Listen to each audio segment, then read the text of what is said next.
Hi everybody, welcome to week 11.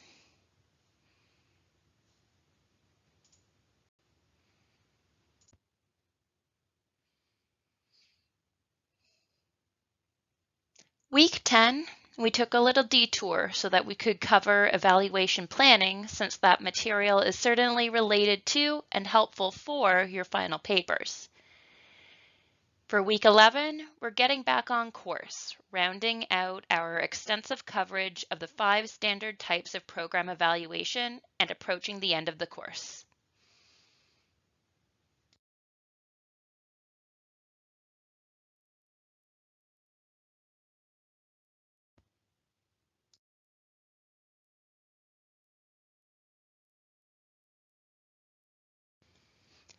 This week, we're going to spend time discussing cost and efficiency evaluations.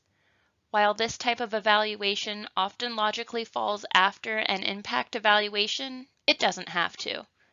As we will cover, sometimes a cost efficiency evaluation is completed to inform program development. However, it still makes the most sense to talk about it as the 5th and final type of program evaluation.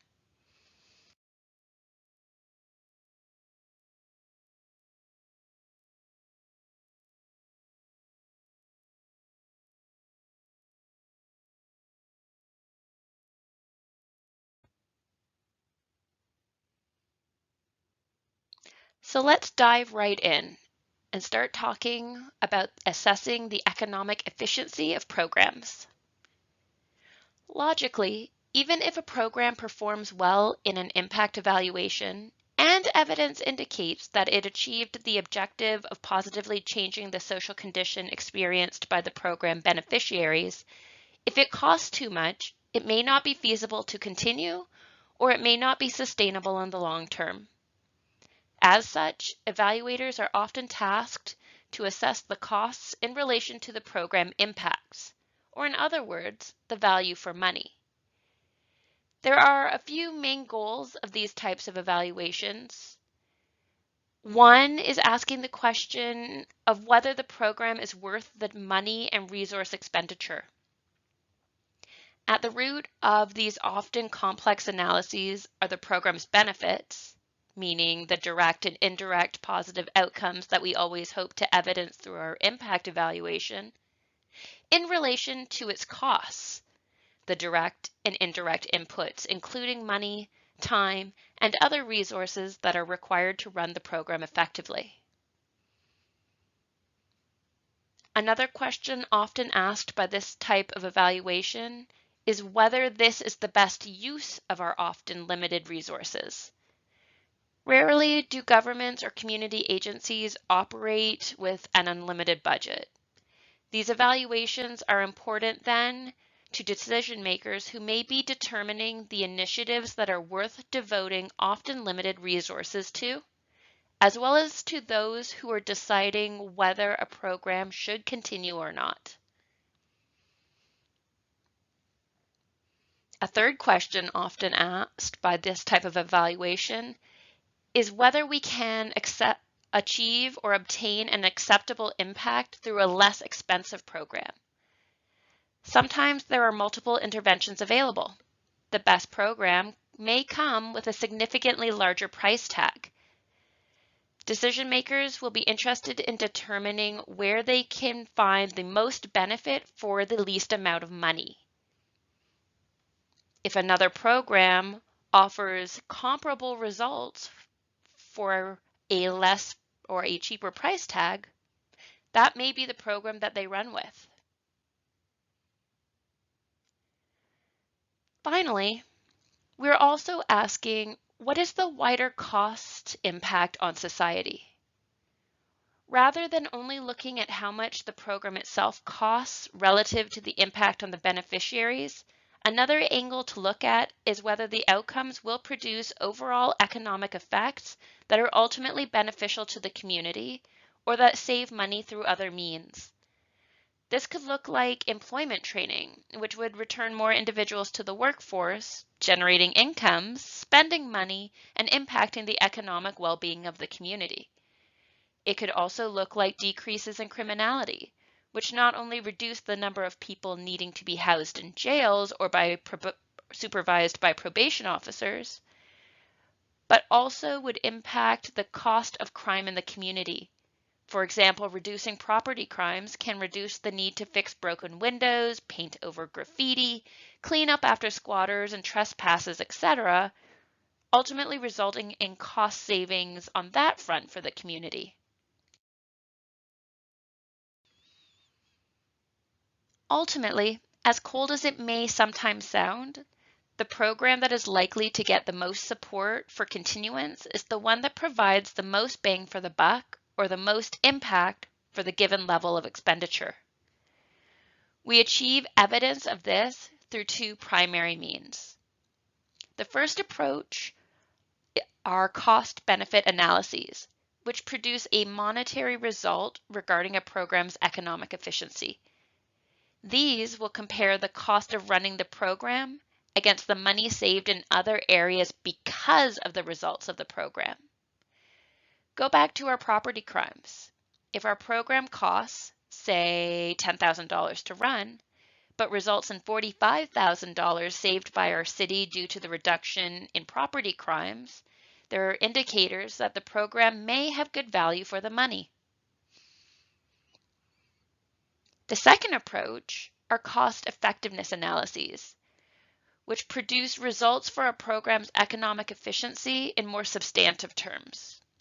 So here we may examine how much it costs per individual to bring about a change in offending and determine whether the price per head essentially brings about enough change to be worth it. Here we are essentially making a vague value judgment on whether the social intervention yields enough utility relative to the economic efficiency. This doesn't come without debate, however.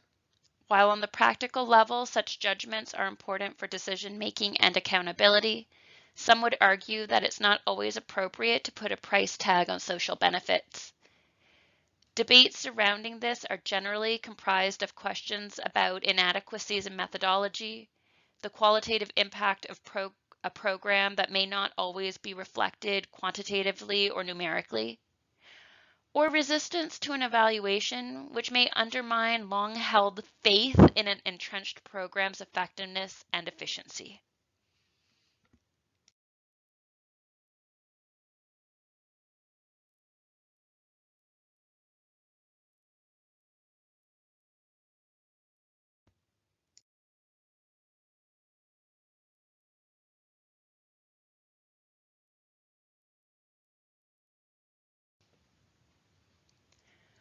While efficiency analyses may be attractive to stakeholders, including funders, decision makers, and policymakers, the results should be viewed with some skepticism, as the methodologies and approaches may not be as objective as they may first look. There are not a standard, exhaustive set of ways to obtain cost estimates, and the approaches may heavily reflect the perspectives of sponsors, stakeholders, and beneficiaries. Sometimes a comprehensive assessment cannot be undertaken because of unavailable or missing data, or there may be some untested assumptions underlying the logic of the assessment which may result in less trustworthy results. Maintaining a critical eye is important, as is transparency to your stakeholders. They should be made aware of the limitations of the assessment in meaningful ways. Basically, the evaluator needs to put clear caveats into any reports or other products which allow the audience to gauge how much confidence we have in our findings or whether they should take the results with a grain of salt. At the very least, stressing that these evaluations should not be the only source upon which large decisions are made is key. Social programs and their benefits operate in a complex social world, and cost efficiency analyses can run the risk of being reductionist in their proposition of simplifying this.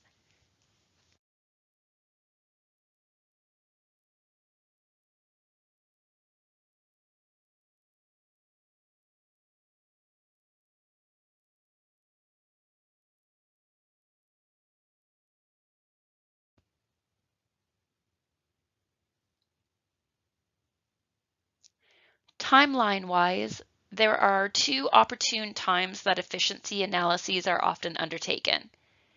This is a bit of what I alluded to earlier on, that while we are studying evaluations as a logical, almost linear process whereby each evaluation can build upon the discoveries of the prior ones, and where cost efficiency assessments are the last chapter, this isn't always the case. Efficiency analyses can take place during the program planning and design phases and are called ex ante analyses, which is Latin for before the event. So in our case, before the intervention or the program. When this type of approach is used, it naturally must run on assumptions about the anticipated costs and magnitude of impact of future programs. The evaluator must forecast the estimated costs and resources of the program. Since actual costs often differ from forecasted costs, we run the risk of either under or overestimating the economic efficiency of the program. Efficiency analyses that occur after the program has been operational are referred to as ex post efficiency analyses. This is a Latin phrase referring to after the event.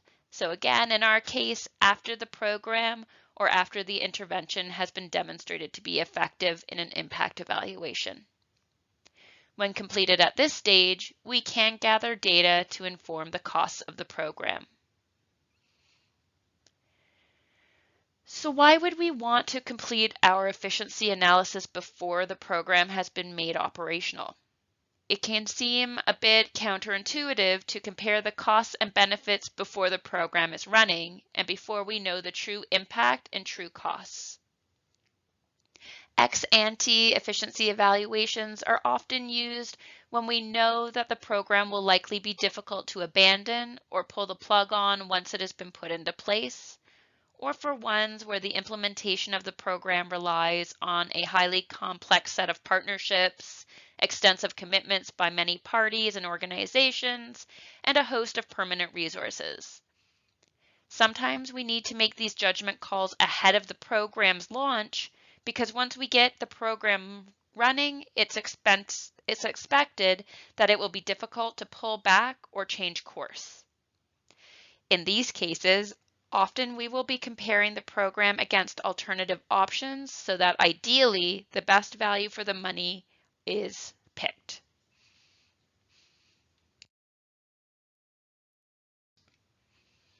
Most commonly, however, the post-program or ex-post analysis is completed after the impact evaluation with the goal of determining whether the magnitude of the program effects are sufficient to justify the costs of the intervention. To put it simply, did the program work well enough that stakeholders will be comfortable continuing to devote money and other resources to it? Is it worth it?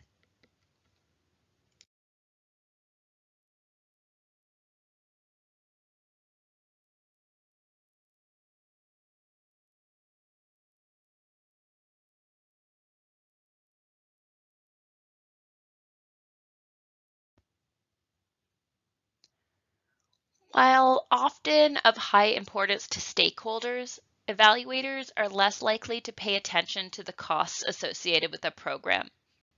However, as we know, the stakeholders often drive the commissioning of an evaluation, and an evaluator should be prepared to engage in a cost versus returns type of analysis to satisfy those stakeholder needs. Two areas of data are key for taking this on. The estimates of the benefits of the program, so the program effects, and the estimated cost of running the program. Both of these are converted to money-based units in a cost-benefit analysis in order to enable comparison. Underlying these comparisons are a host of economic principles and assumptions which will inherently bias the conclusions that are made. Noting this is important, as we've covered before. Recall that cost-benefit analysis seeks to compare using monetary terms. Sometimes it is fairly straightforward to monitorize not only the inputs, but also the outcomes.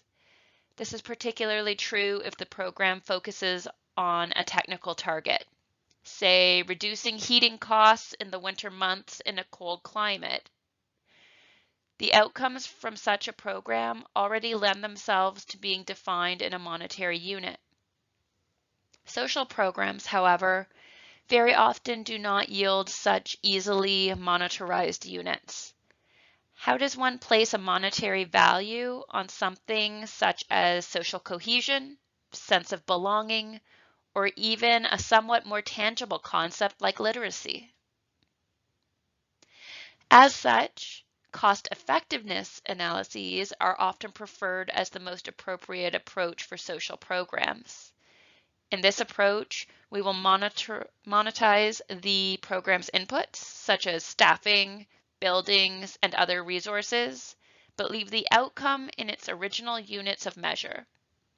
This results in an answer to the question, how much does it cost to achieve the result?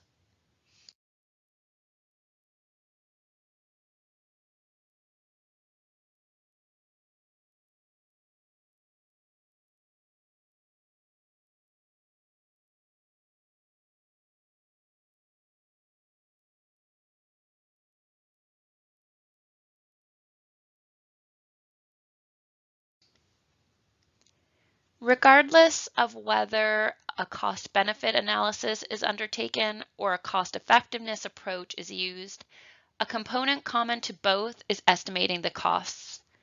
If the program has not yet been implemented, the predicted costs of running the program are estimated in the ex-ante analysis. If the program has already been implemented, the ex-post analysis will need to identify which costs in the financial records are directly related to the program itself. Overall, there are three main data sources that evaluators consider for estimating or identifying the costs associated to the program's operation. The first are agency fiscal records, and these can include the salaries of program personnel, how much it costs to rent a space, stipends paid to clients, supplies, maintenance costs, business services, and so on. A second data source are participant cost estimates. These include the imputed costs of time spent by clients in program activities, client transportation costs, and so on. And generally, these costs do need to be estimated. And lastly, another source of data can be cooperating agencies.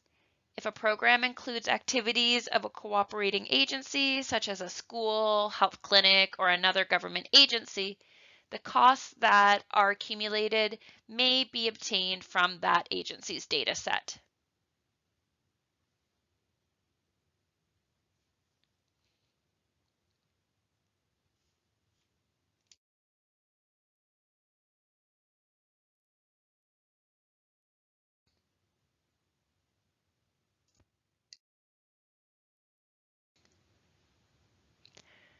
More specific to cost-benefit analyses than cost-effectiveness analyses, the approach for calculating both the costs and the benefits needs to be carefully considered.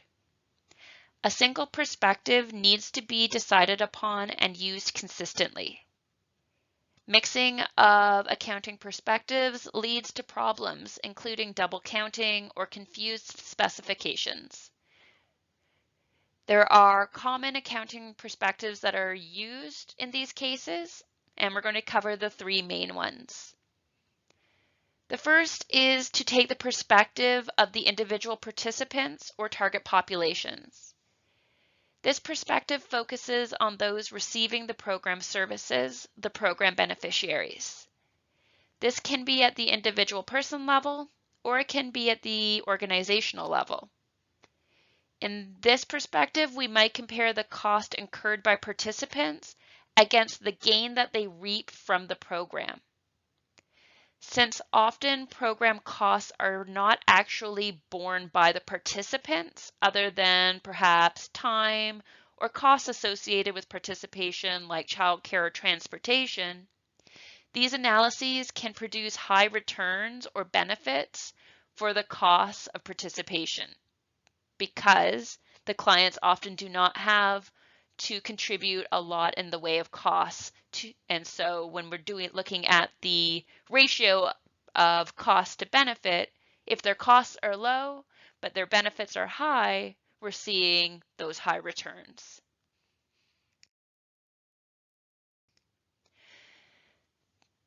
The second perspective that we can take is that of the program sponsors. In this perspective, unsurprisingly, we are looking at the program efficiencies from the perspective of the funders, and these could be government agencies, a private foundation, or for-profit or not-for-profit agencies. This time, we aren't concerned with the benefits to the program participants, but rather we're analyzing that return the benefits to those paying for the program. An analysis like this can help funders make decisions about what programs are most worth their investment.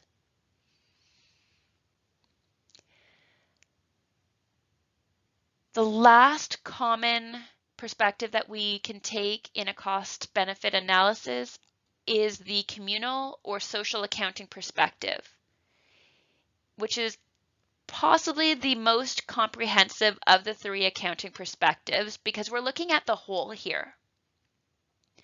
Often we are looking at total income here. It's the most comprehensive perspective, but as is usually the case, this makes it the most complex to execute. This is a loftier perspective where we are looking at the cost to and the benefits returned on that investment for society as a whole. With this last perspective, that of society as a whole, comes unique challenges. The first of these challenges is what's called secondary effects or externalities. This term refers to program spillover, where those who were not directly involved in the intervention experience indirect program effects. And these effects can be beneficial effects, or they can be detrimental effects. The second potential challenge of these communal perspectives is the considerations regarding equity or the distributional effects of a program among different subgroups. For groups who were particularly disadvantaged to begin with, for example, each dollar of progress is worth all the more, and evaluators will sometimes almost weight these outcomes in such a manner so that a dollar isn't just a dollar. A dollar is reflective of the impact or change in a meaningful way for the subgroup that was affected.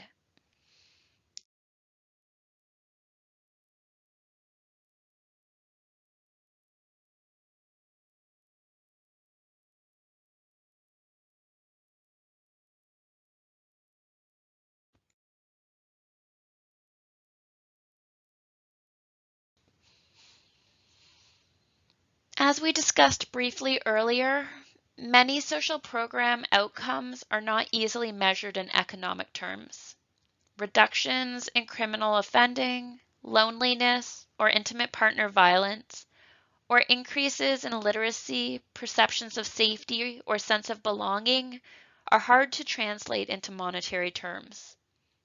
This may lead evaluators to consider a cost-effectiveness analysis rather than a cost-benefit analysis, so as to bypass the need to monetize the program's outcomes. However, often stakeholders will want to see the costs and benefits in monetary terms, and there are a few strategies that the evaluator can use that can make this possible. The first approach is money measurement. If possible, estimating the actual monetary value of the outcome is always best. For example, if an after-school youth center reduces the likelihood of teenage mischief by at-risk youth, then we can estimate the money saved by the town based on the average cost of prior mischiefs that are now not occurring. This is the least controversial since it ties a direct money value to the outcome of interest.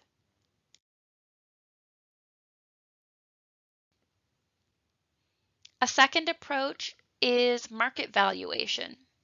Similar to the money measurement approach, a market valuation approach is fairly intuitive and relatively straightforward. Here, the evaluator attempts to monetize gains or impacts by valuing them at market prices. If crime is reduced in a community by 50%, for example, one of the benefits might be an increase in the market value of housing in that community. That benefit can be estimated as the difference between the housing prices prior to the decrease in crime and the housing prices in the communities with crime rates comparable to those after the decrease and with similar social profiles.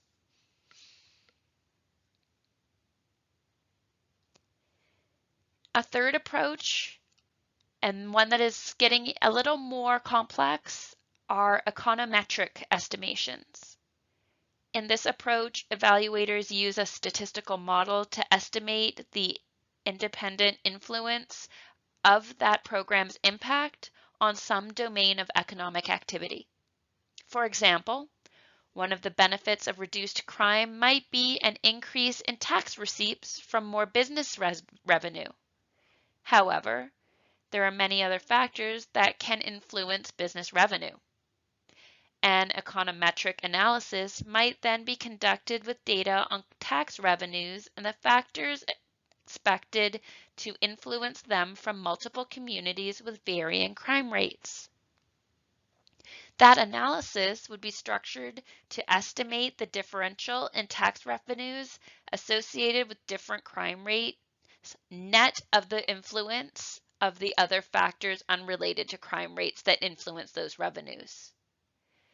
The results could then be used to estimate the tax revenue benefit associated with the particular magnitude of the crime reduction effect of the program for which benefits are being monetized.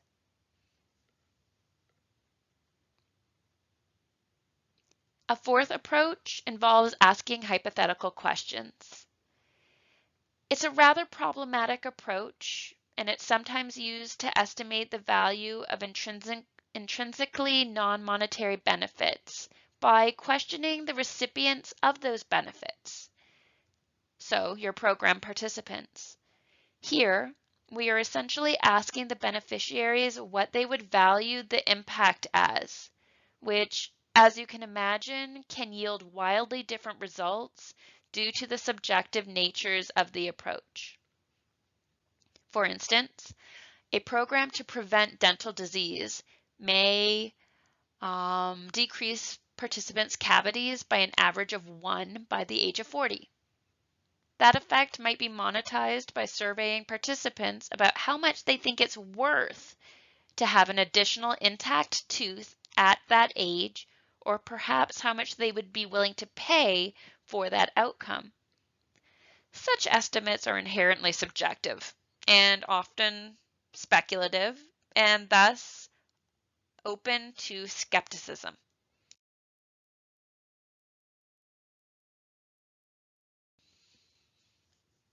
A fifth approach involves observing funding allocations. So another approach is to monetize benefits on the basis of budgetary allocations by relevant social agents. For example, if the province consistently appropriates funds for high-risk infant medical programs at a rate that works out to be $40,000 per child saved, that figure could be used as an estimate of the monetary benefits of the effects of such programs on lives saved. Estimates may similarly be derived from funding choices made by other program sponsors, such as foundations or businesses. Given that the process of making such budgetary allocations is generally complex, shifting, and inconsistent, this approach is necessarily rather tentative. So as you can kind of see, with these 5 approaches, we are moving from the approach of preference, which is when you can make those direct money measurements or market valuations, into more complex and sometimes less credible estimates for converting the benefits into a monetary value.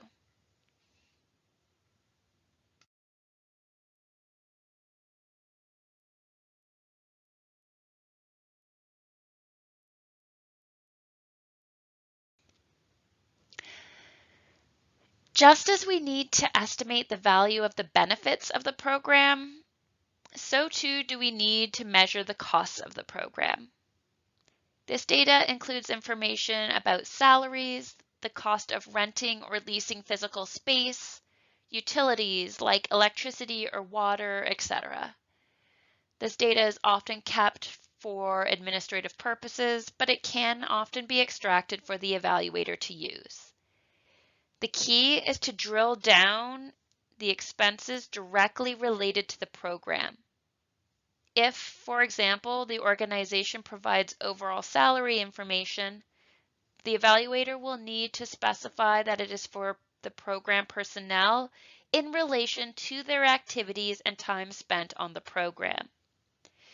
If, say, these individuals also work on other tasks for the organization that are unrelated to the program delivery, this time and related pay that is unrelated to the program should be excluded from the analysis.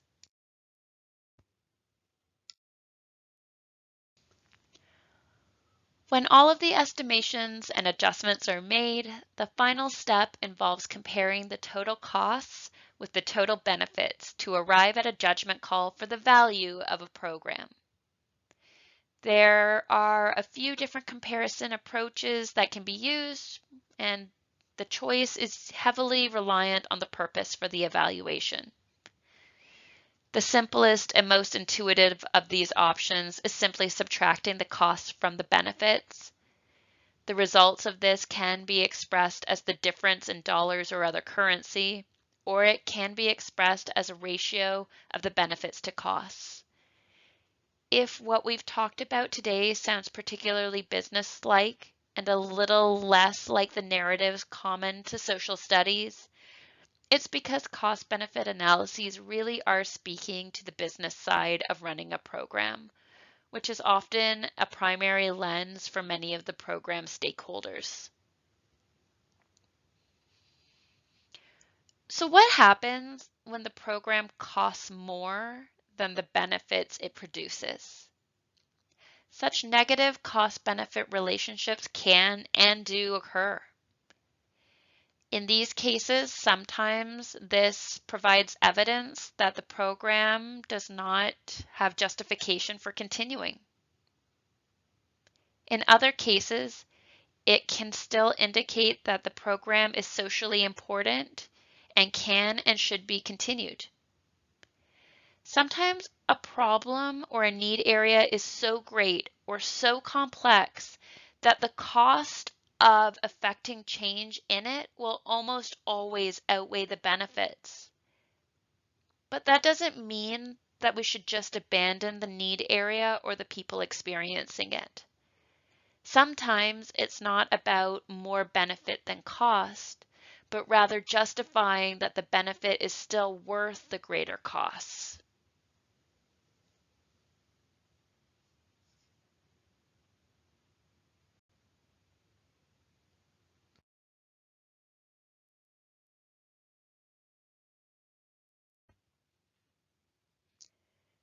So now that we've discussed our cost-benefit analysis and how to start to reach some conclusions from that, let's talk about when to do it.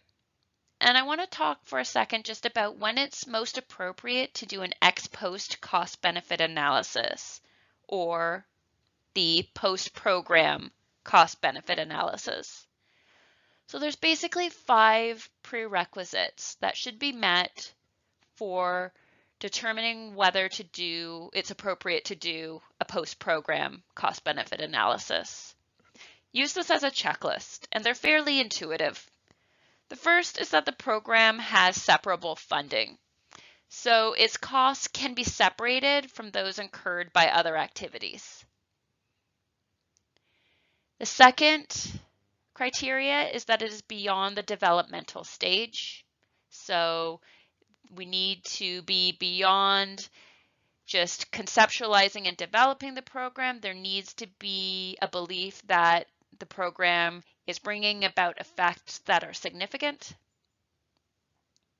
The third piece or the third criteria is that the program's impact and the magnitude of that impact are known or can be well, accurately, validly estimated.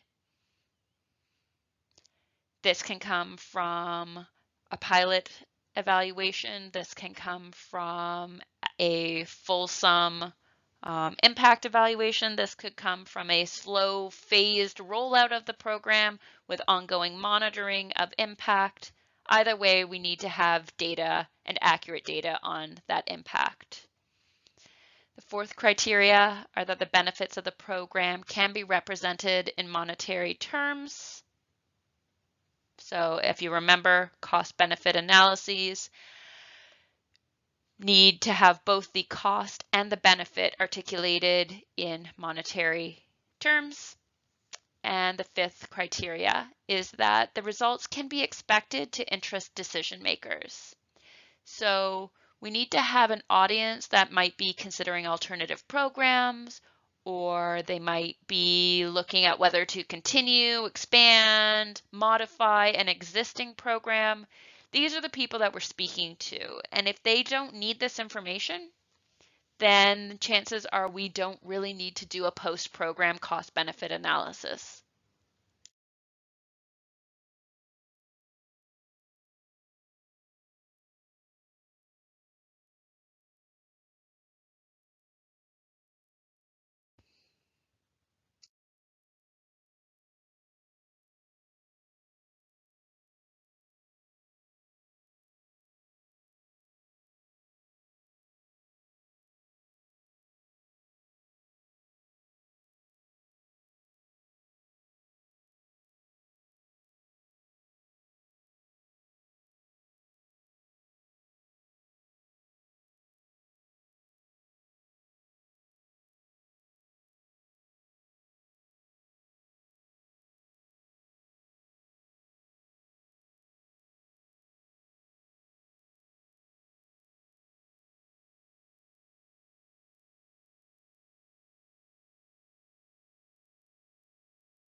So what's up for the rest of this course?